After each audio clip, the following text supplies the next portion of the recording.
من يهده الله فلا مضل له ومن يضلل فلا هادي له وأشهد أن لا إله إلا الله وحده لا شريك له وأشهد أن محمدا عبده ورسوله يا أيها الذين آمنوا اتقوا الله حق تقاته ولا تموتن إلا وأنتم مسلمون يا أيها الناس اتقوا ربكم الذي خلقكم من نفس واحدة وخلق منها زوجها وبث منهما رجالا كثيرا ونساء واتقوا الله الذي تساءلون به والأرحام إن الله كان عليكم رقيبا يا أيها الذين آمنوا اتقوا الله وقولوا قولا سديدا يصلح لكم أعمالكم ويغفر لكم ذنوبكم ومن يطع الله ورسوله فقد فاز فوزا عظيما أما بعد فإن خير الحديث كتاب الله وخير الهدي هدي محمد صلى الله عليه وسلم وشر الأمور محدثاتها وكل محدثة بدعة وكل بدعة ضلالة وكل ضلالة في النار أعوذ بالله السميع العليم من الشيطان الرجيم بسم الله الرحمن الرحيم واتقوا فتنة لا تصيبن الذين ظلموا منكم خاصة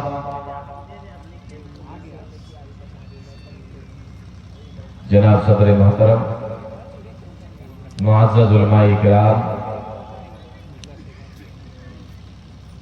دور اور پاس سے تشریف لائے محترم سامعین نوجوان ساتھیوں پیارے بچوں اور پردہ نشین خواتین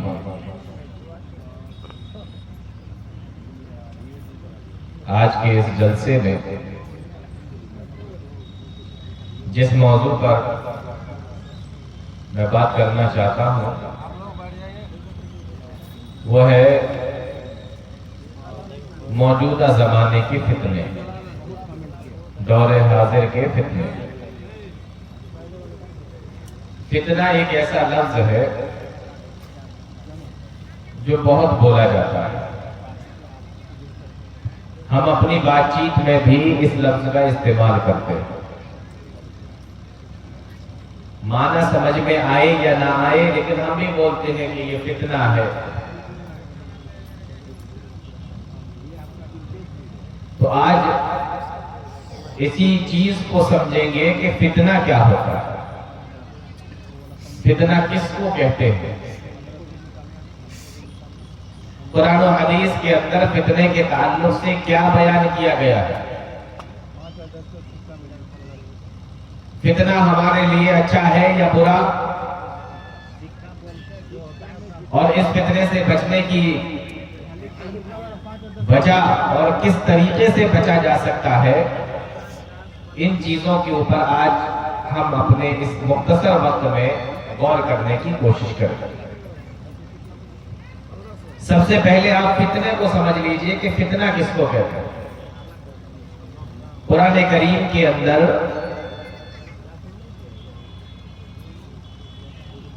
لفظ فتنہ کئی جگہ پر استعمال ہوا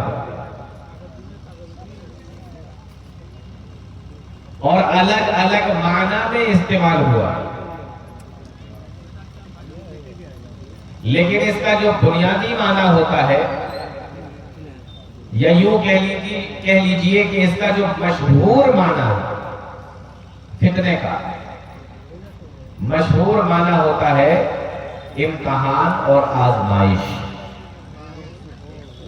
امتحان اور آزمائش کو فتنہ کہا جاتا ہے. اس زبان میں عربی زبان اور بھی معنی کے لیے لفظ فتنہ استعمال ہوتا ہے، لیکن زیادہ تر اس کا جو مشہور معنی ہے زیادہ تر وہ اسی کے لیے استعمال ہوتا ہے، امتحان اور آزمائش کے لیے. لیکن یہی لفظ فتنہ صرف عربی زبان میں ہی استعمال نہیں ہوتا، بلکہ یہ لفظ اردو زبان میں بھی استعمال ہوتا ہے. ہم اپنی زبان میں، اپنی بھاشا میں، اپنی بات چیت میں بھی اس کو استعمال کرتے ہیں. تو یہ لفظ فتنہ جب اردو میں بولا جائے تو یہ کس معنی میں آتا ہے؟ اردو میں جب یہ لفظ بولا جاتا ہے فتنہ تو اس کے معنی ہوتا ہے فساد اور بگاڑ. عربی میں بولا جائے تو امتحان اور آزمائش، اور اردو میں جب بولا جائے تو فساد اور بگاڑ. اور جب ہم عربی اور اردو دونوں کے معنوں کو ملا لیں تو اس کا معنی یہ بنے گا کہ فتنہ ایسی چیز کو کہتے ہیں جس کے ذریعے سے انسان کو آزمایا جائے، جس کے ذریعے سے انسان کا امتحان لیا جائے. اور فتنہ ایسی چیز کو کہتے ہیں کہ جس کے ذریعے سے انسان کے عقیدہ، ایمان، توحید، ان تمام چیزوں کے اندر فساد اور بگاڑ پیدا ہو جائے، اس چیز کو کہتے ہیں فتنہ. اور اگر نہیں سمجھ میں آیا ہے تو ایک بار پھر سے بتاؤ.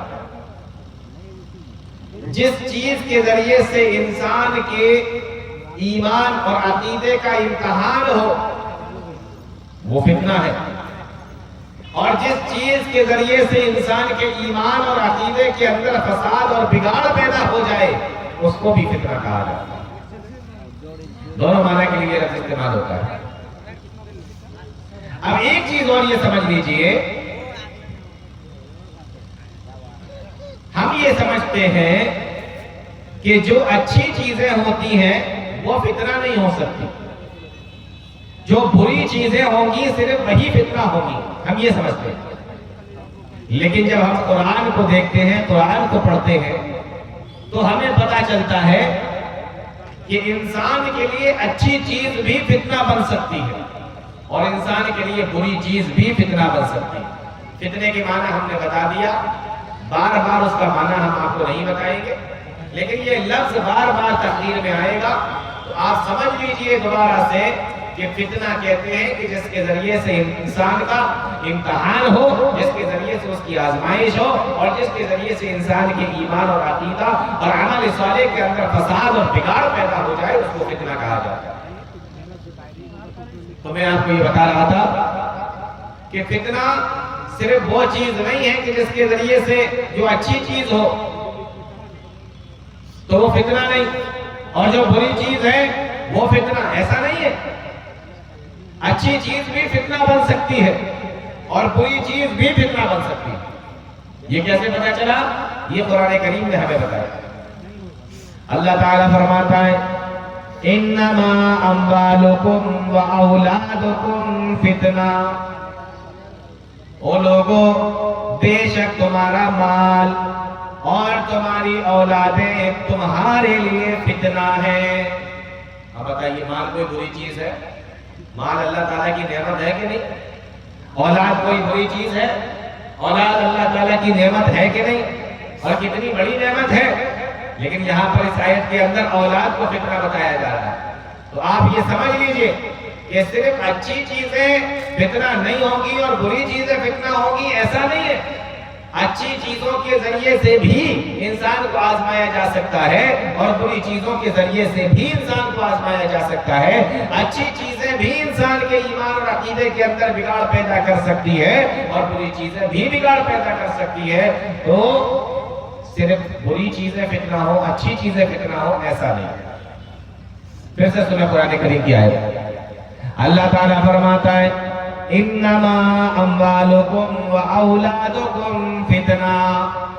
او لوگو، بے شک تمہارا مال اور تمہاری اولادیں تمہارے لیے فتنہ ہے. اب مال بھی اللہ تعالیٰ کی نعمت ہے اور اولاد بھی اللہ تعالیٰ کی نعمت ہے، لیکن اس مال کے ذریعے سے، اس اولاد کے ذریعے سے بھی اللہ تعالیٰ آزماتا ہے، امتحان لیتا ہے، اور یہ مال بھی کبھی کبھی انسان کے ایمان کو اور اس کے عقیدے کو بگاڑ دیتا ہے، اولاد بھی انسان کے ایمان اور عقیدے کے اندر بگاڑ پیدا کر دیتی ہے۔ اس لیے اللہ تعالیٰ نے ان دونوں چیزوں کو، جو اللہ تعالیٰ کی بہت بڑی نعمت ہے، اس کے باوجود بھی اللہ تعالیٰ نے ان کو فتنہ کہا ہے، تو سمجھ جائیے کہ صرف بری چیز ہی فتنہ نہیں ہوتی، اچھی چیز بھی آپ کے لیے فتنہ بن سکتی ہے، آزمائش بن سکتی ہے، آپ کے عقیدے کے اندر بگاڑ پیدا کر سکتی ہے۔ انما اموالکم و اولادکم فتنہ۔ ایک دوسری چیز سمجھیے، اللہ تعالیٰ نے قرآن کریم کے اندر بیان فرمایا وَنَبْلُوكُمْ بِالشَّرِّ وَالْخَيْرِ فِتْنَةً، او لوگوں ہم تمہیں آزمائیں گے، ہم تمہارا امتحان لیں گے، وَنَبْلُوكُمْ بِالشَّرِّ وَالْخَيْرِ، برائی کے ذریعے سے بھی تمہارا امتحان ہوگا، بھلائی کے ذریعے سے بھی تمہارا امتحان ہوگا، وَنَبْلُوكُمْ بِالشَّرِّ وَالْخَيْرِ فِتْنَةً، شر کے ذریعے سے بھی اور خیر کے ذریعے سے بھی تمہارا امتحان ہوگا۔ معلوم یہ ہوا کہ اچھائیاں بھی انسان کے لیے فتنہ بن سکتی ہیں اور برائیاں بھی انسان کے لیے فتنہ بن سکتی ہیں، اللہ تعالیٰ کی نعمتیں بھی انسان کے لیے فتنہ بن سکتی ہیں۔ انما اموالکم و اولادکم فتنہ، انسان کو اچھی چیزوں کے ذریعے سے بھی آزمایا جا سکتا ہے اور بری چیزوں کے ذریعے سے بھی آزمایا جا سکتا ہے، اسی کو فتنہ کہا جاتا ہے۔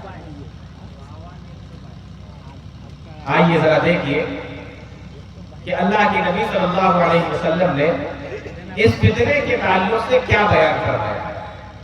کئی حدیثیں ہیں پیارے نبی صلی اللہ علیہ وسلم کی، اس میں سے ایک دو حدیثیں میں آپ کو سناتا ہوں۔ پیارے نبی نے ارشاد فرمایا فتنے کے تعلق سے، پہلی حدیث سنیے۔ فتنے کے معنی آپ سمجھ گئے، جس کے ذریعے سے انسان کا امتحان لیا جائے اور جس کے ذریعے سے اس کے ایمان اور عقیدے میں بگاڑ پیدا ہو جائے۔ اب حدیث سنیں، پیارے نبی صلی اللہ علیہ وسلم نے ارشاد فرمایا لا تقوم الساعۃ، قیامت اس وقت تک قائم نہیں ہوگی، لا تقوم الساعۃ، قیامت اس وقت تک قائم نہیں ہو سکتی۔ کب تک قائم نہیں ہو سکتی؟ فرمایا حتی یقبض العلم، جب تک کہ دنیا سے علم کو اٹھا نہ لیا جائے۔ یعنی قیامت کی نشانی اللہ کے نبی صلی اللہ علیہ وسلم نے یہ بتائی ہے کہ قیامت کی نشانی یہ ہے کہ علم کو اٹھا لیا جائے گا، یعنی جیسے جیسے قیامت قریب آئے گی علم کم ہوتا چلا جائے گا۔ علماء ہمیں یہ بتاتے ہیں کہ قیامت قریب ہے، قیامت آنے والی ہے، چھوٹی چھوٹی نشانیاں قیامت کی پوری ہو گئی ہیں اور بڑی بڑی نشانیاں پوری ہو رہی ہیں یا پوری ہو جائیں گے، یا کچھ نشانیاں بڑی بھی پوری ہو گئی ہیں۔ ہم یہ دیکھتے ہیں کہ قیامت بالکل آنے والی ہے، قیامت بالکل قریب ہے، اور اللہ کے نبی فرماتے ہیں کہ جب قیامت کا وقت قریب ہوگا تو علم کو اٹھا لیا جائے گا۔ اب یہ کیا مسئلہ ہے کہ قیامت کا وقت بھی قریب ہے اور ہم یہ بھی دیکھتے ہیں کہ بڑی بڑی یونیورسٹیاں بھی کھل رہی ہیں، بڑے بڑے کالج بھی کھل رہے ہیں، بڑے بڑے اسکول بھی کھل رہے ہیں، اسکول پر اسکول، مدرسے پر مدرسے کھلتے چلے جا رہے ہیں، کالج پر کالج اور یونیورسٹی پر یونیورسٹی کھلتی چلی جا رہی ہے۔ آپ دیکھیں گے کہ یہ کیا معاملہ ہے۔ پیارے نبی نے فرمایا قیامت کے قریب علم اٹھ جائے گا، اور قیامت کا ٹائم جیسے جیسے قریب آ رہا ہے ویسے ویسے بڑے بڑے انجینئر، بڑے بڑے سائنسداں اور بڑی بڑی یونیورسٹیاں بنتی چلی جا رہی ہیں، تو علم تو بڑھتا جا رہا ہے، اور نبی نے فرمایا تھا کہ جب قیامت کا وقت قریب ہوگا تو علم کم ہو جائے گا۔ تو وقت قیامت کا قریب ہے اور علم بڑھ رہا ہے، اور حدیث میں آیا کہ علم کم ہوگا، تو یہ کیسے؟ اللہ تعالی رحم فرمائے علماء کرام پر، ایک ایک حدیث کو، ایک ایک آیت کو بڑی باریکی سے دیکھا اور اس کے اندر سے چیزوں کو نکال نکال کر لائے۔ علماء نے اس سوال کا، اس اعتراض کا بھی جواب دیا، فرمایا کہ اللہ کے نبی صلی اللہ علیہ وسلم نے جو یہ فرمایا ہے نا کہ قیامت کا وقت قریب ہوگا اور علم کم ہو جائے گا، اس سے مطلب، اس سے مراد دین کا علم ہے، دنیا کا علم نہیں، دین کا علم مراد۔ اور آپ دیکھیں کہ جیسے جیسے قیامت قریب آ رہی ہے دین کا علم اٹھتا چلا جا رہا ہے. دنیا کے اندر تو خوب ترقیاں ہو رہی ہیں, خوب کالجیں بن رہی ہیں, خوب اسکول بن رہے ہیں اور خوب یونیورسٹیاں بن رہی ہیں, بڑے بڑے سائنسدان دنیا کے اندر آ رہے ہیں, لیکن دین کا علم کم ہوتا چلا جا رہا ہے. اور یہاں حدیث کے اندر جو کہا گیا کہ علم اٹھ جائے گا, یہ دین کا علم مراد ہے, دنیا کا علم نہیں. اور حدیث کے اندر یہ بھی آیا کہ یہ جو دین کا علم ہے یہ اٹھے گا کیسے. لیکن ابھی میرا وہ موضوع نہیں ہے کہ میں آپ کو یہ بھی بتاؤں کہ یہ اٹھے گا کیسے, کسی اور موقع پہ انشاءاللہ بتاؤں گا. تو پہلی چیز اللہ کے نبی صلی اللہ علیہ وسلم نے بیان فرمائی کہ قیامت اس وقت تک نہیں آئے گی حتی یقبض العلم, جب تک کہ علم اٹھا نہ لیا جائے, علم کم نہ ہو جائے. علم سے مراد دین کا علم. یہی وجہ ہے ایک نئی ریسرچ اور نئی رپورٹ سامنے آئی ہے کہ اپنے ملک کے اندر جتنے بھی مسلمان ہیں اس میں سے 4% مسلمان, اس میں سے 4% مسلمان اپنے بچوں کو مدرسوں میں پڑھنے کے لیے بھیجتے تھے. 4% مسلمان اپنے بچوں کو مدرسے میں پڑھنے کے لیے بھیجتے تھے, لیکن کورونا کے بعد سے اس میں سے گھٹ کر تعداد اب 1.5 یا 2% رہ گئی ہے. یہ دینی علم اٹھ رہا ہے. ہم لوگ پڑھانا نہیں چاہتے. پہلے لوگ اپنے بچوں کو کتنے شوق سے حافظ بناتے تھے, پہلے لوگ اپنے بچوں کو کتنے شوق سے عالم بناتے تھے. آج دیکھیے پوری بستی کے اندر کون بھیج رہا ہے پڑھنے کے لیے. پوری بستی کے اندر ایسی بستیاں آپ کو نظر آئیں گی کہ وہاں نماز پڑھانے والا کوئی نہیں ہے, جمعے کا خطبہ دینے والا کوئی نہیں ہے, اگر کسی کا انتقال ہو جائے تو جنازے کی نماز پڑھانے والا تک کوئی نہیں. دین کا علم اٹھ رہا ہے. فرمایا لا تقوم الساعة حتى يقبض العلم, قیامت اس وقت تک قائم نہیں ہوگی جب تک کہ علم کو اٹھا نہ لیا جائے. دوسری نشانی اللہ کے نبی نے بیان فرمائی اسی حدیث کے اندر, فرمایا وَتَكْسُرَ الزَّلَازِلُ, وہ لوگوں جب قیامت کا وقت قریب ہوگا تو زلزلے زیادہ آئیں گے. آج بولو زلزلے زیادہ آ رہے ہیں کہ نہیں آ رہے؟ پہلے کبھی زلزلے آتے تھے اور آج نیوز دیکھو تو آپ کو پتا چلے گا کہ روزانہ کہیں نہ کہیں پر زلزلہ آ رہا ہے. یہ پیارے نبی نے پہلے ہی بتا دیا تھا آج سے 1400 سال پہلے کہ قیامت کا وقت قریب ہوگا تو زلزلے زیادہ آئیں گے. وَتَكْسُرَ الزَّلَازِلُ, زلزلے زیادہ آئیں گے. تیسری چیز اللہ کے نبی نے اس حدیث کے اندر بیان فرمائی وَيَتَقَارَبَ الزَّمَانُ, وہ لوگوں جب قیامت کا وقت قریب ہوگا تو زمانہ قریب ہو جائے گا. اب یہ زمانہ قریب ہونے کا مطلب کیا ہے؟ علماء نے ہمیں بتایا کہ زمانہ قریب ہونے کا مطلب یہ ہے کہ انسان پہلے جتنا سفر 1 مہینے کے اندر کیا کرتا تھا آج اتنا سفر 2 گھنٹے کے اندر کر لیتا ہے. یہ ہے زمانہ قریب ہونے کا مطلب, یہ ہے زمانے کے سکڑ جانے کا مطلب. دنیا بالکل چھوٹی سی ہو گئی ہے, سکڑ گئی.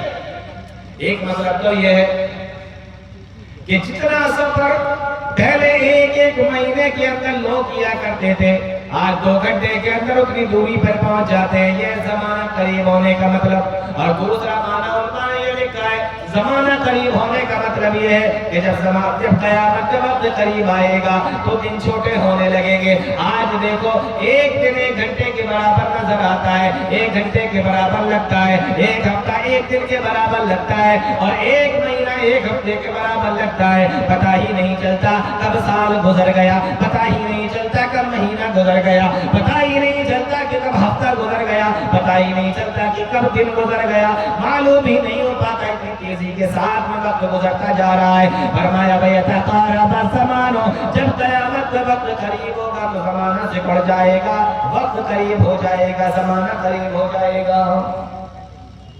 تو 2 معنی. پہلی چیز تو یہ کہ جہاں 1 مہینے میں جاتے تھے جتنا سفر اتنا 2 گھنٹے میں کر لیں گے.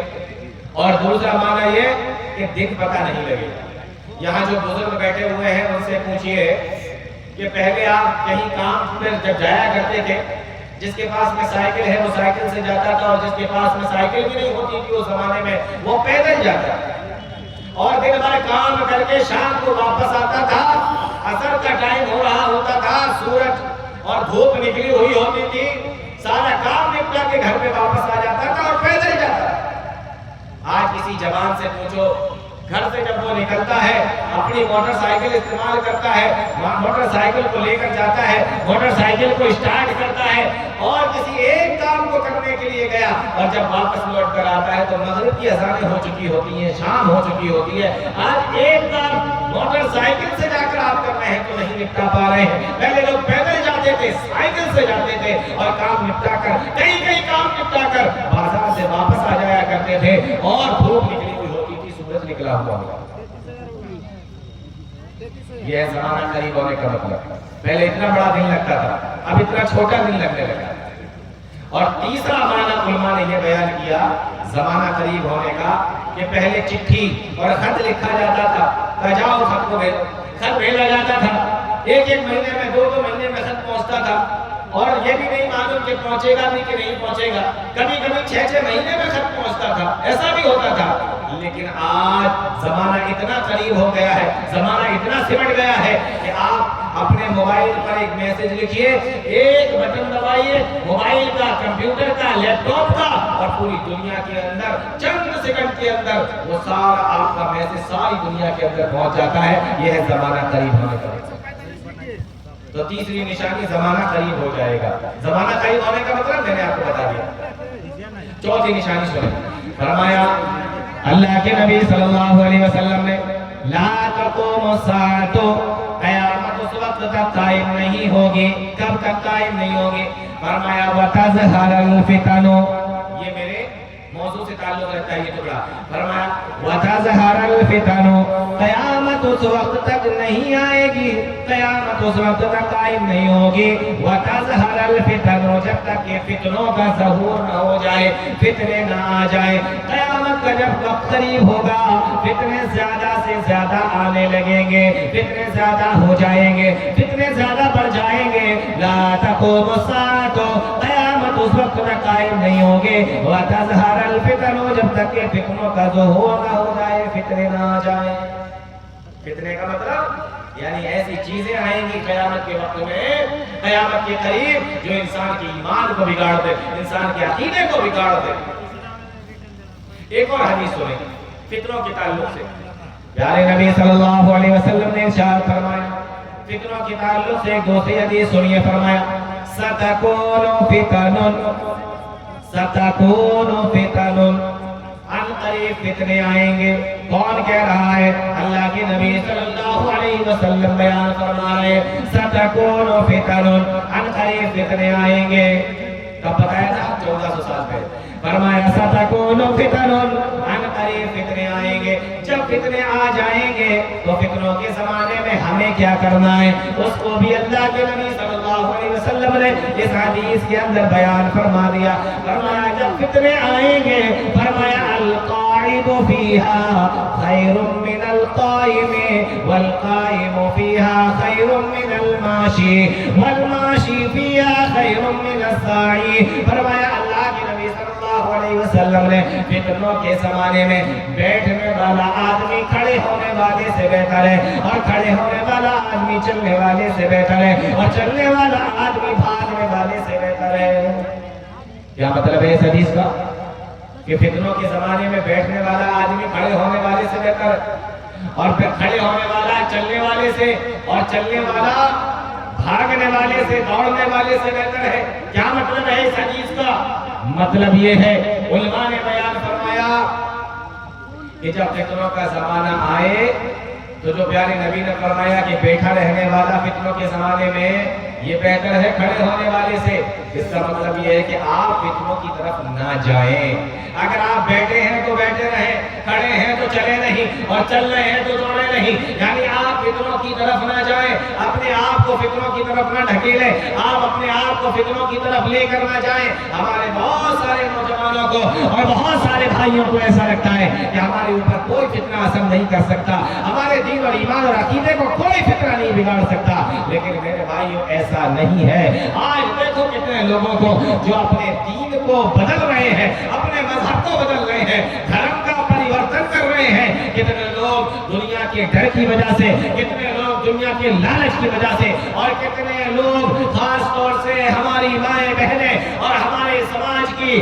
اور ہمارے اسلام کی کی ماننے والی مسلمان لڑکیاں اپنے دین کو بدل رہی ہے، ارتداد کا راستہ اختیار کر رہی ہے اور دوسرے غیر مسلموں کے ساتھ اپنے ایمان اور عقیدے کو بدل رہی ہے۔ پیارے نبی صلی اللہ علیہ وسلم نے فرمایا ان فتنوں میں پڑنے کی کوشش مت کرو، کوئی اپنے آپ کو یہ نہ سمجھے کہ ہمارے اوپر فتنے اثر نہیں کر سکتے، فتنے آپ کے اوپر بھی اثر کر سکتے ہیں۔ اس لیے فتنوں کے زمانے میں اگر بیٹھے ہو تو بیٹھے رہو، کھڑے ہو تو کھڑے رہو، اگر چل رہے ہو تو صرف چلو دوڑو نہیں۔ اس لیے اللہ کے نبی صلی اللہ علیہ وسلم نے بیان فرمایا۔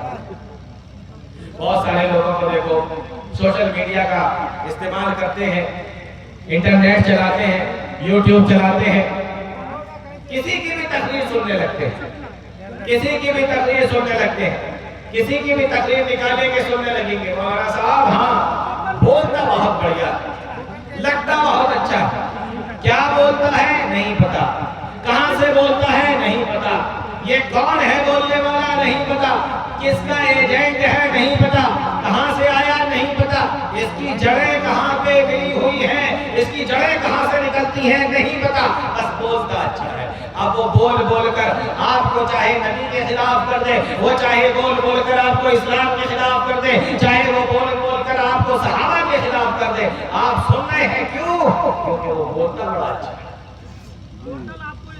آپ کو نہیں پڑھنا ہے، آپ کو نہیں دیکھنا ہے، علماء دیکھتے ہیں، علماء منع کرتے ہیں، نوجوانوں کو سمجھانے کی کوشش کرتے ہیں کہ دیکھو جتنے بھی بول رہے ہیں سب کو سننے کی ضرورت نہیں ہے، علماء بتائیں گے کس کو سننے کی ضرورت ہے اور کس کو سننے کی نہیں۔ جب اس طریقے کی بات کی جاتی ہے تو لوگ کیا کہتے ہیں؟ کہتے ہیں ارے مولانا ہے یہ جل رہے، مولانا ہے ان کو جلن ہو رہی ہے، مولانا کو حسد ہو رہی ہے، مولانا کو کوئی جلن نہیں ہے، مولانا کو کوئی حسد نہیں ہے، وہ جو باتیں بتا رہا ہے وہ آپ کو سننے میں بھلے ہی اچھی لگ رہی ہو، وہ سننے میں آپ کو بھلے ہی دلچسپی کے ساتھ میں آپ اس کو سن رہے ہو، لیکن وہ صحیح ہے یا غلط ہے یہ مولانا بتائیں گے، آپ کو نہیں معلوم۔ بہت سارے لوگ کیا کہتے ہیں کہ ہمیں جانکاری ہے، ہمیں معلوم ہے کہ کس طریقے سے کون باتیں کرتا ہے، ہم ان کی اچھی باتوں کو لے لیتے ہیں اور بری باتوں کو چھوڑ دیتے ہیں۔ آپ اتنے ہی جانکار ہیں کہ اچھی باتیں کون سی بتا رہا ہے، بری باتیں کون سی بتا رہا ہے، تو پھر آپ اس کو سن کیوں رہے ہیں اگر آپ خود ہی اتنے جانکار ہیں؟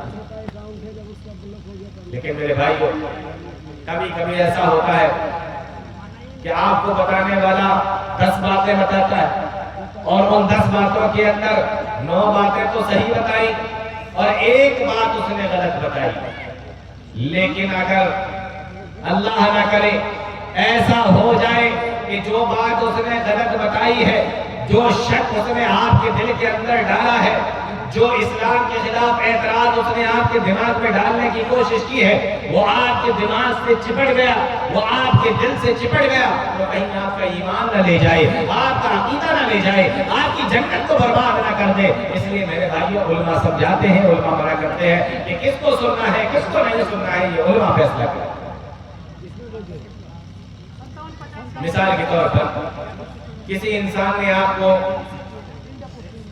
500 کے 10 نوٹ دیے، 500 کے 10 نوٹ دیے، آپ نے دیکھا ہرے نوٹ ہیں، نئے نئے نوٹ ہیں، بڑھیا نوٹ ہیں، آپ نے گنے، گننے میں بھی پورے ہیں، پورے 10 ہیں، گننے میں بھی پورے ہیں۔ اب آپ نے کیا کیا؟ آپ نے جیب میں رکھ لیے، کھڑے کھڑے نئے نئے 10 نوٹ آپ نے اپنی جیب کے اندر رکھ لیے۔ اب آپ بینک کے اندر گئے اس کو جمع کرنے کے لیے، جب وہاں پہنچے بینک میں جو بیٹھا ہوا ہے اس نے دیکھا، اس نے گنا، اس نے کہا کہ دیکھو یہ تو نوٹ لے کے آئے ہو نا، اس میں ایک نوٹ نقلی ہے، اس میں ایک نوٹ جعلی ہے۔ آپ کو سارے نوٹ صحیح لگ رہے تھے، آپ کو سارے نوٹ اصلی لگ رہے تھے، لیکن اس کے اندر ایک نقلی نوٹ تھا، ایک جعلی نوٹ تھا۔ آپ نہیں پتا کر پائے، آپ نہیں پکڑ پائے، کیونکہ آپ اس کے ایکسپرٹ نہیں تھے۔ جب وہ نوٹ اس کے ایکسپرٹ کے پاس پہنچے، اس نے ایک بار میں گن کے بتا دیا کہ اس میں جعلی کون سا ہے، نقلی کون سا ہے۔ اس نے کہا اس کو پھاڑ کر پھینک دو، یہ چپ چاپ سے اس کو جیل میں رکھ لو، ورنہ آپ کو نقلی نوٹ کے جرم میں جیل بھی ہو سکتی ہے۔ تب آپ کو سمجھ میں آیا کہ اچھا جس نے مجھے یہ جو نوٹ دیے تھے اور ہم یہ سمجھ رہے تھے کہ سارے اصلی ہیں، سارے اچھے ہیں، سارے اوریجنل ہیں، اس میں ایک نوٹ تو جعلی تھا۔ میرے بھائیوں یہ سوشل میڈیا پر جو لوگ بیٹھے ہوئے ہیں، جو آپ کے دین اور ایمان اور عقیدے کو بگاڑنے کے لیے بیٹھے ہوئے ہیں، یہ آپ کو بتائیں گے، آپ کو ان کی باتیں اچھی بھی لگیں گی، لیکن اس میں سے کون سی بات صحیح ہے، کون سی بات غلط ہے، یہ علماء بتائیں گے، جو علماء فیصلہ کریں گے۔ اس لیے کہا جاتا ہے کہ علماء کی اجازت کے بغیر ان کو مت سنو۔ لوگ کیا کہتے ہیں، علماء ان سے جلتے ہیں، حسد کرتے ہیں، اس لیے منع کرتے ہیں۔ نہیں میرے بھائیوں، علماء آپ سے کیوں جلیں گے، یہ آپ سے کیوں حسد کریں گے، ان سے آپ کو کیا لالچ ہے، یہ آپ کی صرف جنت بنانا چاہتے ہیں، اس لیے سمجھاتے ہیں، اس لیے منع کرتے ہیں۔ تو میں نے آپ کو کیا بتایا کہ فتنوں کے زمانے میں اپنے آپ کو فتنوں کے حوالے نہ کریں، اس کے اندر دوڑ کر جانے کی کوشش نہ کریں، اس کے اندر پڑھنے کی کوشش نہ کریں کہ نہیں مجھے تو بہت جانکاری ہے، ہم سمجھ جائیں گے، ہمیں سب کچھ پتا ہے، یہ کبھی بھی کوشش نہ کریں۔ اسی چیز کو اللہ کے نبی صلی اللہ علیہ وسلم نے بتایا، سَتَكُونُ فِتَنٌ الْقَائِدُ فِيهَا خَيْرٌ مِّنَ الْقَائِمِ، اس میں بیٹھا رہنے والا، کس میں؟ فتنوں کے زمانے میں، فتنوں کے زمانے میں بیٹھا رہنے والا آدمی کھڑے رہنے والے سے بہتر ہے، یعنی جتنا اپنے آپ کو روک سکتے ہو اتنا روکو، اور کھڑا رہنے والا چلنے والے سے بہتر ہے، اور چلنے والا دوڑنے والے سے بہتر ہے۔ اس حدیث کا مطلب یہ ہے، اس حدیث کا معنی یہ ہے کہ فتنوں کے زمانے میں اپنے آپ کو روک کے رکھو، اپنے آپ کو فتنوں کے حوالے نہ کرو۔ یہ دوسری حدیث ہے فتنوں کے تعلق سے جو میں نے آپ کو بتایا۔ ایک تیسری حدیث اور دیکھتے ہیں، پیارے نبی صلی اللہ علیہ وسلم کی فتنوں کے حوالے سے اللہ کے نبی صلی اللہ علیہ وسلم نے کیا فرمایا؟ آپ نے ارشاد فرمایا، بادروا بالاعمال فتنا، بادروا بالاعمال فتنا، او لوگوں جلدی کرو، کس کام کے اندر جلدی کرو؟ فرمایا نیک اعمال کرنے میں جلدی کرو، بادروا بالاعمال فتنا، نیک اعمال میں جلدی کرو، نیک کام کرنے میں جلدی کرو۔ کیوں جلدی کرو؟ فرمایا فتنن، اس سے پہلے تم کسی فتنے کے اندر مبتلا ہو جاؤ، کوئی فتنہ تمہارے اندر آ جائے، کسی فتنے کا شکار ہو جاؤ، کسی فتنے کے اندر تم گرفتار ہو جاؤ۔ فرمایا نیک اعمال کو جلدی کرو، نیک اعمال کے اندر فتنے میں آنے سے پہلے معلوم یہ ہوا کہ انسان جب فتنے کا شکار ہو جاتا ہے تو نیک عمل کرنے سے رک جاتا ہے، جب فتنے کا شکار ہو جاتا ہے نیک کام کرنے سے رک جاتا ہے۔ اس لیے اللہ کے نبی صلی اللہ علیہ وسلم نے فرما دیا نیک اعمال کرنے میں جلدی کرو، اور اللہ تعالیٰ نے قرآن کریم کے اندر بیان فرمایا اللہ کے جو نیک بندے ہوتے ہیں وہ نیکی کے کاموں میں جلدی کرتے ہیں، بھلائی کے کاموں میں جلدی کرتے ہیں، نیک کام کرنے میں، نیک اعمال کرنے میں جلدی کرتے ہیں۔ فاستبقوا الخیرات، بھلائی کے کاموں میں آگے بڑھنے والے ہوتے ہیں، والسابقون السابقون، سبقت کرنے والے ہوتے ہیں، آگے بڑھنے والے ہوتے ہیں، نیک کام کے اندر جلدی کرتے ہیں، کام کو پہلے کرنے کی کوشش کرتے ہیں۔ تو نیک کام کے اندر جلدی کرو، کیوں؟ فتنوں کے آنے سے پہلے۔ تعجب کی بات یہ، ایک ہی حدیث کے اندر اللہ کے نبی صلی اللہ علیہ وسلم نے نیک اعمال کو اور فتنوں کو ایک ہی حدیث کے اندر جمع کر دیا، ایک ہی حدیث کے اندر بیان فرما دیا کہ نیک اعمال کے اندر جلدی کرو فتنوں کے آنے سے پہلے۔ معلوم یہ ہوا کہ جب انسان نیک اعمال میں جلدی کرتا ہے تو اس اعمال کی برکت یہ ہوتی ہے کہ اللہ تعالیٰ اس کو فتنوں سے محفوظ کر دیتا ہے۔ یعنی اگر کسی انسان کو فتنوں سے بچنا ہو تو نیک اعمال کرتا رہے، نیک اعمال کرنے کی وجہ سے انسان فتنوں میں پڑنے سے بچ جاتا ہے، اور جب انسان فتنوں کے اندر پڑ جاتا ہے تو نیک اعمال کرنے سے رک جاتا ہے۔ اس لیے اللہ کے نبی صلی اللہ علیہ وسلم نے ایک ہی حدیث کے اندر نیک اعمال کو اور فتنوں کو ایک ساتھ ذکر فرمایا۔ یا تو انسان نیک عمل کرے گا یا انسان فتنے کے اندر ہوگا۔ اگر فتنوں کے اندر ہوگا تو نیک عمل نہیں کرے گا، اور اگر نیک عمل کرے گا تو فتنوں سے بچا رہے گا۔ اللہ تعالیٰ وہ نیک عمل کرنے کی وجہ سے اس کو فتنوں سے بچا کے رکھے گا۔ فرمایا بادروا بالاعمال فتنا، نیک اعمال کے اندر جلدی کرو فتنوں کے آنے سے پہلے۔ اور اسی کے ساتھ اللہ کے نبی صلی اللہ علیہ وسلم نے ایک چیز اور بیان فرمائی، فرمایا کہ قطع الليل المظلم، وہ لوگوں جب فتنے تمہارے درمیان میں آئیں گے، یعنی ایسی چیزیں جو تمہارے درمیان میں آئیں گے جس کے ذریعے سے تمہارے دین کا، تمہارے ایمان کا، تمہارے عقیدے کا امتحان لیا جائے گا، آزمائش تمہاری ہوگی، اور جس کے ذریعے سے تمہارے دین کے اندر فساد آ جائے گا، بگاڑ آ جائے گا، خرابی آ جائے گی، تمہارا عقیدہ بگڑ جائے گا، تمہارے نیک اعمال بگڑ جائیں گے، تمہارے جنت میں جانے کا راستہ بگڑ جائے گا۔ فرمایا ایسے وقت میں قطع اللیل المظلم، وہ فتنے تمہارے اوپر آئیں گے، اور اس طریقے سے آئیں گے جس طریقے سے اندھیری رات ہوتی ہے۔ غور کرنے کی بات ہے، اللہ کے نبی صلی اللہ علیہ وسلم نے فتنوں کو کس سے تشبیہ دی ہے؟ فرمایا اندھیری رات کی طرح فتنے تمہارے اوپر آئیں گے۔ اور رات اندھیری کیسے ہوتی ہے؟ جیسے جیسے رات بڑھتی چلی جاتی ہے، رات اندھیری ہوتی چلی جاتی ہے۔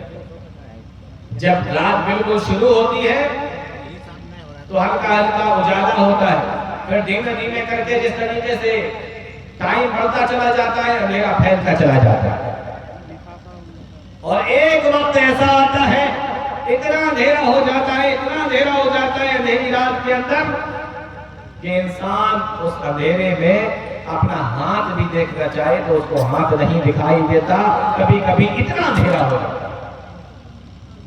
فرمایا قطع اللیل المظلم، اندھیری رات کی طرح فتنے آئیں گے۔ اب غور کرنے کی بات یہ ہے، تعجب کی بات یہ ہے، اللہ کے نبی صلی اللہ علیہ وسلم نے یہ نہیں فرمایا کہ فتنے تمہارے اوپر ایسے آئیں گے جیسے دن کا اجالا، جیسے دن کی روشنی، آپ نے یہ نہیں فرمایا۔ فرمایا فتنے اس طریقے سے آئیں گے جس طریقے سے رات کا اندھیرا ہوتا ہے، اس طریقے سے نہیں آئیں گے جس طریقے سے دن کی روشنی ہوتی ہے۔ سوال یہ ہے، اللہ کے نبی صلی اللہ علیہ وسلم نے فتنوں کو اندھیری رات سے تشبیہ دی ہے، دن کے اجالے سے تشبیہ نہیں دی۔ آپ اگر چاہتے تو یہ بھی تو کہہ سکتے تھے کہ جیسے دن میں روشنی ہوتی ہے، روشنی پھیلتی چلی جاتی ہے اور ہر انسان کے اوپر سورج کی روشنی پڑتی ہے، تو اسی طریقے سے فتنے بھی آئیں گے اور انسان فتنے کا شکار ہو جائے گا۔ لیکن آپ نے دن کے اجالے سے نہیں، رات کے اندھیرے سے تشبیہ دی۔ کیوں؟ اس لیے کہ رات میں دکھائی نہیں دیتا اور دن میں دکھائی دیتا، رات میں دکھائی نہیں دیتا اور دن میں دکھائی دیتا ہے۔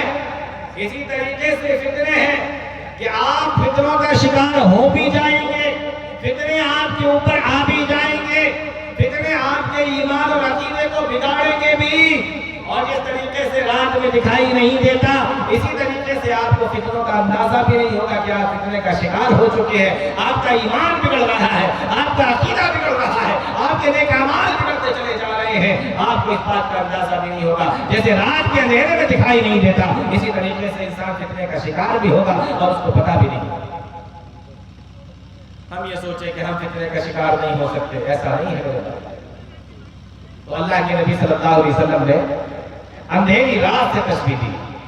اور دوسری چیز یہ دیکھیں، اگر دشمن دن کے وقت میں حملہ کرے تو اس سے بچنے کا امکان زیادہ ہوتا ہے، لیکن اگر دشمن رات کے اندھیرے میں حملہ کرے تو اس سے بچنا مشکل ہوتا ہے، اس سے بچنا مشکل ہوتا ہے۔ اللہ کے نبی نے فرمایا کہ وہ اندھیری رات کی طرح ہے فتنے۔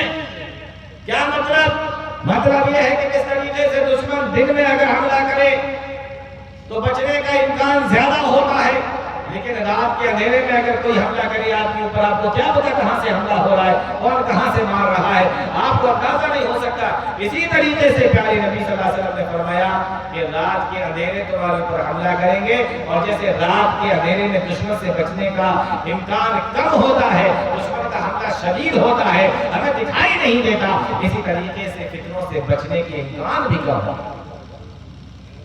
اور تیسری چیز، دن کے وقت میں اگر آدمی کسی جگہ سے جا رہا ہے، دن کے وقت میں اگر کہیں سے نکل رہا ہے تو کبھی کبھی ایسا ہوتا ہے کہ انسان اکیلا جا رہا ہے، سناٹا ہے چاروں طرف، کوئی انسان اس کو دکھائی نہیں دیتا، لیکن پھر بھی وہ چلتا رہتا ہے، اس کو کوئی ڈر نہیں لگتا۔ لیکن کبھی کبھی ایسا ہوتا ہے کہ انسان رات کے وقت میں جب چلتا ہے اور اندھیرا ہوتا ہے اور سناٹا ہوتا ہے تو اس کو ڈر بھی محسوس ہوتا ہے. تو یہ فتنے آپ کے اوپر آئیں گے بھی, حملہ بھی کریں گے, آپ کو دکھائی بھی نہیں دیں گے, اور آپ کو ڈرائیں گے بھی, آپ کے ایمان اور عقیدے کو بگاڑیں گے بھی. اس لیے اللہ کے نبی صلی اللہ علیہ وسلم نے فتنوں کو کس سے مثال دی ہے؟ رات کے اندھیروں سے.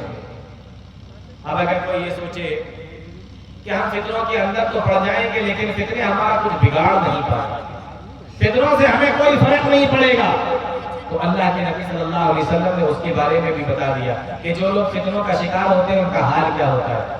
پیارے نبی نے ارشاد فرمایا یصبح الرجل مؤمنا ویمسی کافرا ویمسی مؤمنا ویصبح کافرا.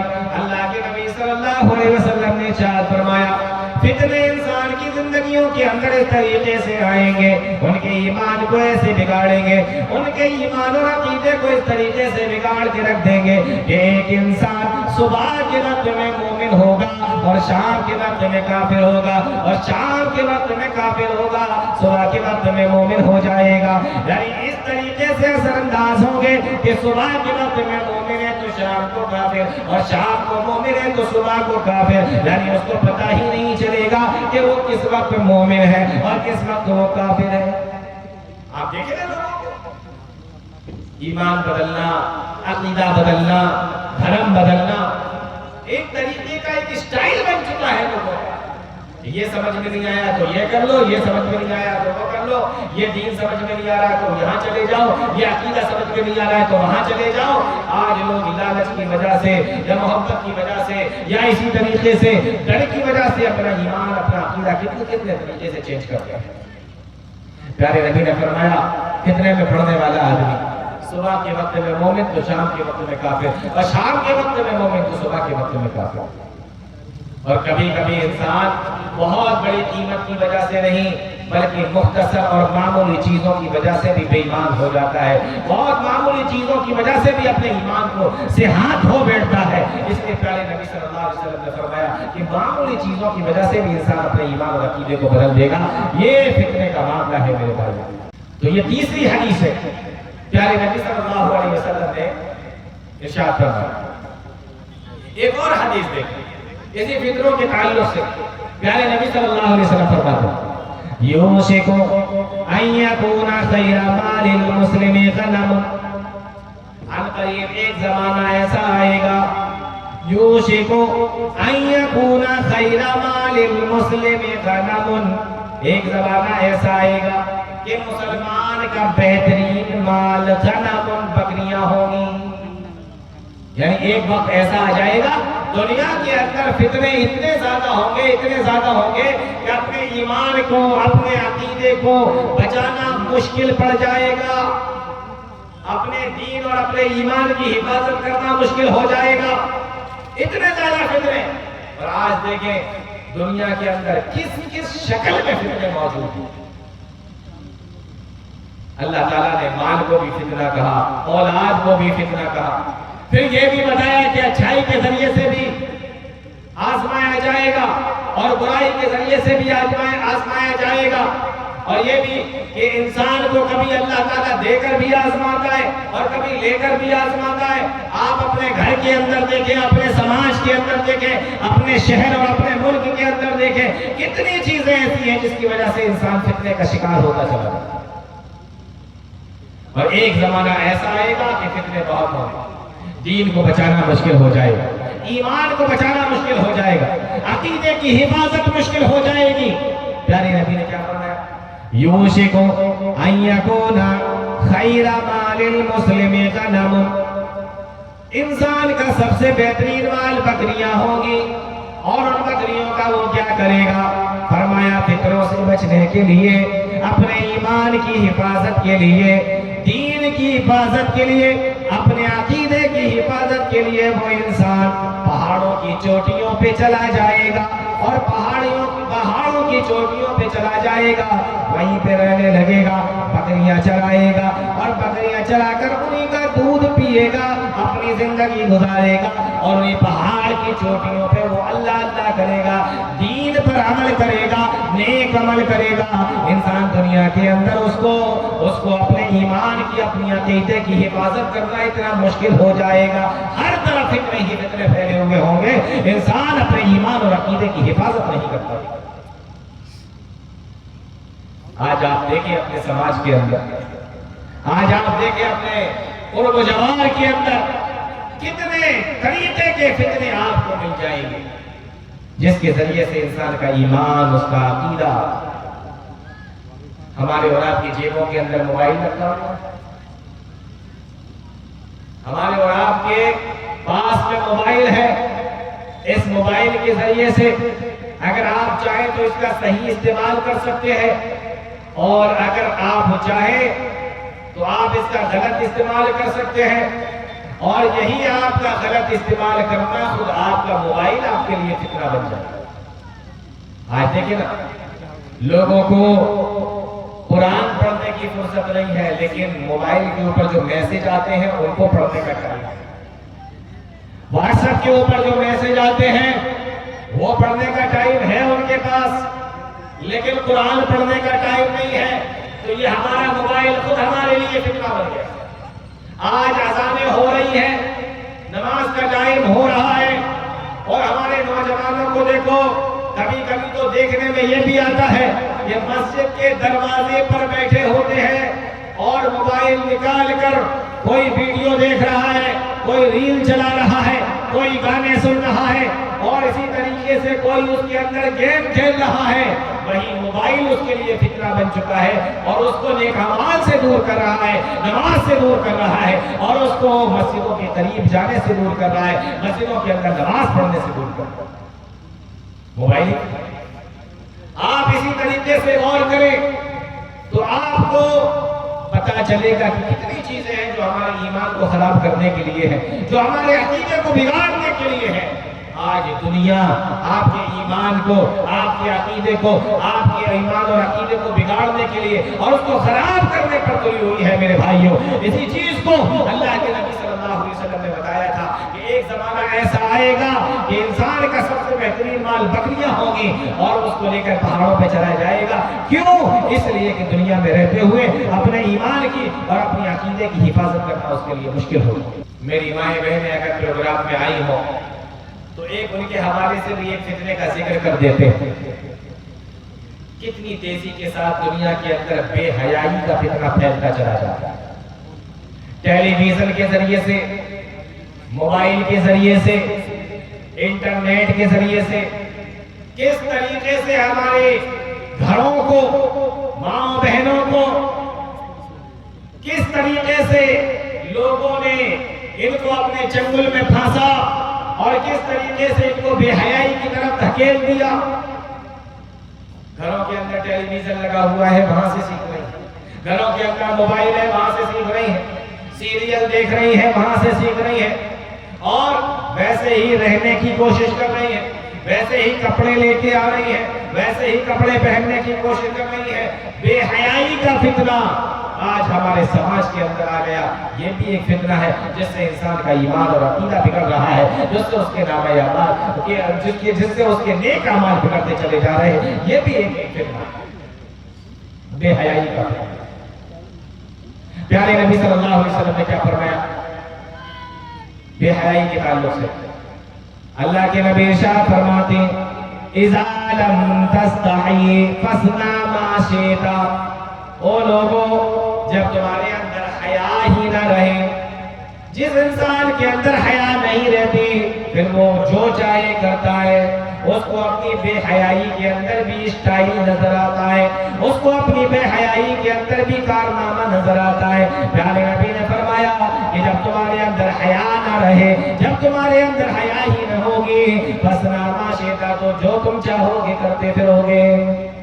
آج دیکھو شادی بیاہ کا موقع ہو، خود ماں باپ اپنے اولاد کو اور خاص طور سے اپنے بچیوں کو کس طریقے کے کپڑے لا کر دیتے ہیں، اور وہ مائیں اور وہ بہنیں اور وہ لڑکیاں اور وہ بچیاں ان کپڑوں کو پہن کر بے پردہ ہو کر، بے نقاب ہو کر شادیوں میں جا رہی ہیں۔ یہ بے حیائی کا فتنہ آج ہمارے یہاں پوری تیزی کے ساتھ پھیل گیا۔ اور آپ کو معلوم ہے حیا شرم کتنی پیاری چیز ہے، کتنی بہترین چیز ہے. اللہ کے نبی صلی اللہ علیہ وسلم نے ایک حدیث کے اندر فرمایا او لوگوں حیا اور شرم اتنی پیاری اور اتنی بہترین چیز ہے کہ اس کائنات کو بنانے والا، ہمیں اور آپ کو پیدا کرنے والا یعنی اللہ تعالیٰ خود بھی شرم اور حیا کرتا ہے. اللہ کے نبی ارشاد فرماتے ہیں ان اللہ عز وجل، ان اللہ عز وجل، بے شک اللہ تعالیٰ کو شرم آتی ہے. کس بات سے شرم آتی ہے؟ فرمایا کہ بندہ اللہ تعالیٰ کے سامنے اپنے ہاتھوں کو پھیلاتا ہے ایردہما صفرا، اور اللہ تعالیٰ اپنے اس بندے کے، اللہ تعالیٰ اپنے اس بندے کو خالی ہاتھ لوٹا دے. اس بات پہ اللہ تعالیٰ کو شرم آتی ہے. یعنی اللہ تعالیٰ خود شرم کرتا ہے، اللہ تعالیٰ کو بھی شرم آتا ہے. شرم اور حیا اتنی پاکیزہ اور اتنی بہترین چیز ہے کہ اللہ تعالیٰ خود شرم اور حیا. ایک حدیث کے اندر اللہ کے نبی صلی اللہ علیہ وسلم نے فرمایا ان ربکم حی ستیر یحب الحیاء والستر، بے شک تمہارا رب شرم کرنے والا ہے اور پردہ پوشی کرنے والا ہے، اور شرم اور حیا کو، پردہ پوشی کو پسند فرماتا ہے. وہ میرے بھائیو یہ شرم اور حیا اتنی پیاری چیز ہے کہ خود اللہ تعالیٰ شرم و حیا کرتا ہے. اور ہمارے یہاں بے حیائی، ہمارے یہاں بے شرمی، اور کون کر رہا ہے؟ ہمارے گھر کی بچیاں، مسلمانوں کی بچیاں. ان کے کپڑے دیکھو، شادی بیاہ میں ان کا آنا جانا دیکھو. کہاں سے سیکھ رہی ہیں؟ موبائل سے سیکھ رہی ہیں. کہاں سے سیکھ رہی ہیں؟ سیریلوں سے سیکھ رہی ہیں. اور غور کیجئے شرم و حیا اتنی پیاری چیز ہے کہ اللہ تعالیٰ بھی شرم و حیا کرتا ہے. اور خود پیارے نبی صلی اللہ علیہ وسلم نے فرمایا، اللہ کے نبی صلی اللہ علیہ وسلم بھی شرم و حیا کرتے تھے اور اتنے شرم والے تھے، اتنے حیا والے تھے. حدیث کے اندر آتا ہے کان النبی صلی اللہ علیہ وسلم اشد حیاء من العذراء فی خدرها. جس طریقے سے ایک کنواری لڑکی، ایک جوان لڑکی اپنے گھر کے اندر جس طریقے سے پورے پاکیزہ ماحول میں شرم و حیا کے ساتھ میں رہتی ہے، اللہ کے نبی صلی اللہ علیہ وسلم اس کنواری دوشیزہ سے بھی زیادہ شرم و حیا کرنے والے تھے. شرم و حیا اتنی زیادہ پسندیدہ چیز ہے. لیکن فتنہ بے حیائی کے راستے سے بھی آیا اور جس نے ہمارے گھروں کو اپنی چپیٹ میں لے لیا. کون سا گھر ایسا ہے جس کے اندر بے حیائی نہیں ہوتی؟ کون سا گھر ایسا ہے جس کے اندر شرم و حیا باقی ہے اور بے حیائی نام کی چیز نہیں ہے؟ لڑکی بے حیا ہے، لڑکی کے باپ کو اتنی ہمت نہیں ہے کہ وہ ٹوک دے. لڑکی کے کپڑے اس طریقے کا پہناوا نہیں ہے جس طریقے کا اسلام نے بتایا، لیکن ماں اس کے اندر اتنی ہمت نہیں ہے کہ وہ اس کو ٹوکے. اور تعجب کی بات تو یہ ہے کہ کبھی کبھی ماں اور باپ ہی اپنے بچوں کو اس طریقے کے کپڑے لا کر دیتے ہیں. اور غور کریں شرم و حیا کتنی پیاری چیز ہے. حضرت عائشہ رضی اللہ تعالیٰ عنہ بیان فرماتی ہیں ایک مرتبہ اللہ کے نبی صلی اللہ علیہ وسلم اپنے گھر کے اندر تشریف فرما تھے. آپ لیٹے ہوئے تھے اور آپ جس کپڑے کو، جس لنگی کو پہنے ہوئے تھے، وہ کپڑا، وہ لنگی تھوڑا سا اوپر تھی اور آپ کی پنڈلی کھلی ہوئی تھی. آپ کی پنڈلی کھلی ہوئی تھی. اتنے میں حضرت ابوبکر صدیق رضی اللہ تعالیٰ عنہ آئے. اللہ کے نبی صلی اللہ علیہ وسلم اسی طریقے سے لیٹے رہے. پھر حضرت عمر رضی اللہ تعالیٰ عنہ آئے. اللہ کے نبی صلی اللہ علیہ وسلم اسی طریقے سے لیٹے رہے. پھر حضرت عثمان غنی رضی اللہ تعالیٰ عنہ آئے. اللہ کے نبی صلی اللہ علیہ وسلم اٹھ کر بیٹھ گئے. فجلس رسول اللہ صلی اللہ علیہ وسلم وصب ثيابه. حدیث کے اندر آتا ہے کہ آپ اٹھ کر بیٹھ گئے، آپ نے اپنے کپڑے کو بھی صحیح کر لیا. حضرت عائشہ رضی اللہ تعالیٰ عنہ فرماتی ہے کہ جب یہ سارے لوگ چلے گئے، میں نے اللہ کے نبی صلی اللہ علیہ وسلم سے پوچھا، اے اللہ کے نبی، جب ابو بکر آئے تھے آپ اٹھ کر نہیں بیٹھے، آپ نے اپنے کپڑے کو صحیح نہیں کیا، آپ نے اپنی پنڈلی کو نہیں ڈھاکا. عمر آئے, آپ ایسے ہی لیٹے رہے, لیکن جب عثمان غنی آئے آپ اٹھ کر بھی بیٹھ گئے اور آپ نے اپنی پنڈلی کو بھی ڈھانک لیا, اپنے کپڑے کو بھی صحیح کر لیا. پیارے نبی صلی اللہ علیہ وسلم نے ارشاد فرمایا, اے عائشہ, الا استحی من رجل تستحی منہ الملائکہ. او عائشہ, میں ایسے آدمی سے شرم و حیا کیوں نہ کروں جس سے اللہ کے فرشتے بھی شرم و حیا کرتے ہو, جس سے اللہ کے فرشتے بھی حیا کرتے ہو, میں ایسے آدمی سے حیا کیوں نہ کروں. کیا پتہ چلا کہ نبی کے صحابہ شرم حیا کرنے والے تھے, اور یہ بھی پتہ چلا کہ اللہ تعالیٰ کے فرشتے بھی شرم اور حیا کرنے والے ہیں. میرے بھائیوں, تو بے حیائی کا بھی ایک فتنہ ہے جو ہمارے سماج کے اندر آ گیا ہے. بے حیائی کا بھی ایک فتنہ ہے جو ہمارے سماج کے اندر پھیلتا چلا جاتا ہے. ایک حدیث سنی اسی تعلق سے. اما عائشہ رضی اللہ تعالیٰ عنہ اس حدیث کو بیان فرماتی ہیں, کہتی ہیں اللہ کے نبی صلی اللہ علیہ وسلم نے ارشاد فرمایا, یحشر الناس یوم القیامت حفاۃ عراۃ غرلا. قیامت کا دن ہوگا, اللہ تعالیٰ سارے لوگوں کو جمع کرے گا, سارے لوگوں کو اکٹھا کرے گا. یحشر الناس یوم القیامت حفاۃ عراۃ غرلا. قیامت کے دن اللہ تعالیٰ تمام لوگوں کو اکٹھا کرے گا, سارے لوگ اکٹھا ہو جائیں گے.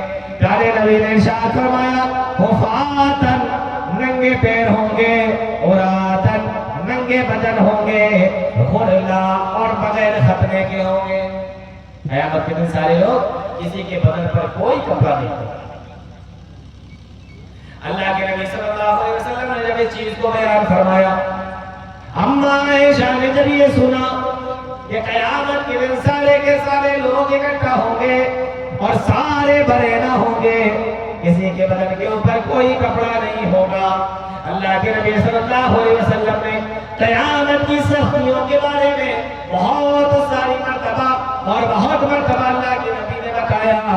لیکن ان ساری سختیوں کے بیچ میں اما عائشہ رضی اللہ تعالی عنہا نے اللہ کے نبی صلی اللہ علیہ وسلم سے پوچھا, آپ کو فکر ہوئی تو کس بات کی فکر ہوئی؟ فرمایا, اے اللہ کے نبی, مجھے یہ بتائیے کہ جب قیامت کے دن سارے کے سارے لوگ برہنہ ہوں گے, کسی کے بدن کے اوپر کوئی کپڑا نہیں ہوگا, مرد بھی ہوں گے, عورتیں بھی ہوں گے, اللہ کے نبی پھر جب قیامت کے دن مرد عورتوں کی طرف دیکھیں گے تو عورت تو شرم کی وجہ سے مر جائیں گی. کس کی فکر ہوئی قیامت کے دن بھی؟ نہ جنت کے بارے میں پوچھ رہی ہے, نہ جہنم کے بارے میں پوچھ رہی ہے, نہ قیامت کی سختیوں کے بارے میں پوچھ رہی ہے. بس اتنا سنا اللہ کے نبی صلی اللہ علیہ وسلم سے کہ قیامت کے دن نہ مردوں کے بدن پر کوئی کپڑا ہوگا, نہ عورتوں کے بدن پر کوئی کپڑا ہوگا. تو سب سے پہلے فکر کس بات کی ہوئی؟ سب سے پہلے فکر ہوئی شرم اور حیا کی. اور فرمایا, اے اللہ کے نبی, اگر ایسا معاملہ ہوگا تو عورتیں تو شرم سے مر جائیں گی, عورتیں شرم سے مر جائیں گی. یہ فکر ہوتی ہے ایک نیک عورت کو اپنے شرم حیا کی, یہ فکر ہوتی ہے ایک پاکیزہ عورت کو اپنے شرم حیا کی, یہ فکر ہوتی ہے ایک دیندار عورت کو, ایک مسلمان عورت کو اپنے شرم حیا کی. قیامت کے دن کی سختیوں کے بارے میں نہیں پوچھا کہ کیوں ہوگا, کیسے ہوگا, ایسا کیسے ہوگا, لوگوں کا کیا حال ہوگا, نہیں. سوال پوچھا تو کس بارے میں پوچھا؟ صرف ایک چیز کے بارے میں سوال پوچھا, اور وہ سوال کیا تھا؟ صرف شرم و حیا کے تعلق سے سوال تھا. اس لیے میرے ماؤں بہنوں, شرم و حیا کا خیال کرو, پردے کا خیال کرو. یہ فتنے کسی بھی شکل میں آ سکتے ہیں, مردوں کے اندر کسی اور شکل میں, عورتوں کے اندر کسی اور شکل میں. اور میں نے شروع میں ہی آپ کو بتا دیا تھا کہ فتنہ کس کو کہتے ہیں؟ فتنہ اس کو کہتے ہیں جو انسان کے ایمان اور عقیدے کو بگاڑتا ہے. بہت طریقے کے فتنے ہیں جن کا ذکر میں نے آپ کے سامنے کر بھی دیا, جیسے موبائل کا فتنہ بھی تھوڑی دیر پہلے میں نے آپ کو, بے حیائی کا فتنہ. تو حضرت عائشہ رضی اللہ تعالیٰ عنہا نے پوچھا, اے اللہ کے نبی, عورتیں تو مارے غیرت کے, مارے شرم کے مر جائیں گی. جس وقت مرد ان کی طرف دیکھیں گے۔ پیارے نبی صلی اللہ علیہ وسلم نے اس بات کا جواب دیا، آپ نے فرمایا ہے عائشہ اس دن کی سختی اتنی ہوگی، اس دن کا معاملہ اتنا زیادہ سخت ہوگا کہ کسی کو کسی کی طرف دیکھنے کا موقع نہیں ہوگا، کسی کو کسی کی طرف دیکھنے کی فرصت نہیں ہوگی میرے بھائیوں، اتنی زیادہ سختی ہوگی۔ تو شرم اور حیا کیجئے، بے حیائی کا فتنہ بھی آج ہمارے اندر خاص طور سے ہمارے گھروں میں اور ہمارے مسلم عورتوں کے اندر یہ فتنہ آ چکا ہے۔ فتنے کی کئی شکلیں ہیں میرے بھائیوں، اللہ تعالیٰ ہم تمام لوگوں کو نیک عمل کی توفیق عطا فرمائے، قرآن و حدیث کو سمجھنے کی، اس پہ چلنے کی توفیق عطا فرمائے، آمین یا رب العالمین۔ وآخر دعوانا الحمدللہ رب العالمین۔